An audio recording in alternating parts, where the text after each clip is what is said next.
تمہارا لباس، تمہاری وضاحت اس طرح سے ہونی چاہیے کہ لوگوں کے لیے وحشت کا ذریعہ نہ ہو، تمہیں دیکھ کر بھی لوگوں کو اچھا لگے، بھلا لگے، تمہاری حیات ترکیبی بھی ایسی نہ ہو۔ ایک صحابی حضور کے پاس آئے اور اس کے بال بڑے ہوئے تھے اور ان کو تیل بھی نہیں لگا ہوا تھا، بکھرے ہوئے تھے، تو آقا کریم نے دیکھ کے ناراضگی کا اظہار کیا اور فرمایا من کان لہ شعر فلیکرمہ،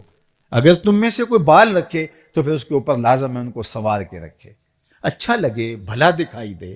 یعنی دکھنے میں تم اچھے لگو، بولنے میں اچھے لگو، رویوں میں اچھے لگو، تمہارے قریب سے گزرے تو تمہارے بدن سے پھوٹتی خوشبو سے اس کو راحت پہنچے، نہ کہ بدن سے نکلتی ہوئی بدبو سے اس کو تکلیف پہنچے۔ یہ ہمارا دین ہمیں سبق دیتا ہے، درس دیتا ہے۔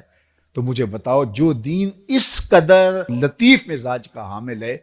تو اس دین میں کیسے ہوگا کہ ہم ایک دوسرے کے گریبان نوچ رہے ہوں، ایک دوسرے کی دستاریں پھاڑ رہے ہیں، ایک دوسرے کے جبے کھینچ رہے ہوں، ایک دوسرے پر خود کش حملے کر رہے ہوں،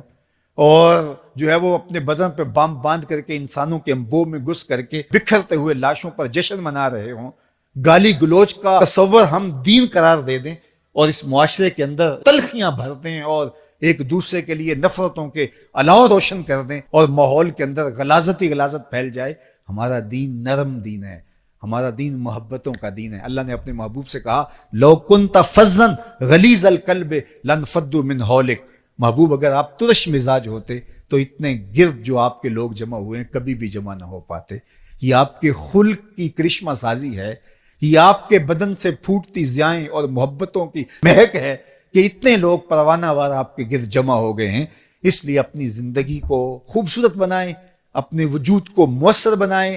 اپنی سوچ کو ہمیشہ مثبت رکھیں، کبھی بھی اپنی سوچ کو منفی نہ ہونے دیں۔ جب انسان منفی سوچوں کے حصار میں آ جاتا ہے تو اس کے اثرات پھر اس کی گفتگو میں جھلکنے لگتے ہیں، اور جب گفتگو انسان کی منفیت سے بھری ہوتی ہے، تلخیوں سے بھری ہوتی ہے، اور یہ چیز پھر آہستہ آہستہ اس کے رویوں میں آنی شروع ہو جاتی ہے،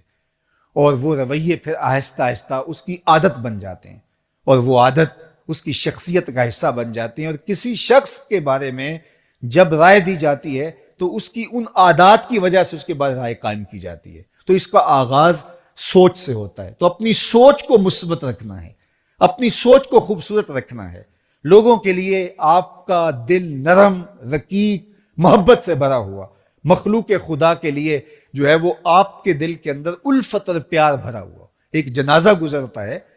اور آقا کریم علیہ الصلوۃ والسلام تاسف کا اظہار کرتے ہیں، تو کسی نے کہا حضور یہ تو کسی کافر کا جنازہ ہے، تو کہا کہ مجھے اس بات پہ افسوس ہوا ہے کہ یہ کافر ہو کے کیوں مرا، کاش کہ یہ ایمان قبول کر لیتا۔ تو کافروں کے لیے بھی دلوں کے اندر یہ جذبات اور یہ محبت کہ کاش کہ وہ بھی ایمان کی دولت سے مالا مال ہو جائیں۔ نفرت گناہ سے ہے، نفرت گناہ گار سے نہیں ہے۔ تو جب گناہ سے نفرت ہوگی، گناہ گار سے نفرت نہیں ہوگی، تو پھر گناہ گار کے وجود سے گناہوں کو دور کرنے کی ہم کوشش کریں گے، نہ کہ ہم جو ہے وہ گناہ گار سے دور ہونے کی کوشش۔ تو یہ وہ عمل ہے کہ جو ہماری شخصیت کو خوبصورت بناتا ہے۔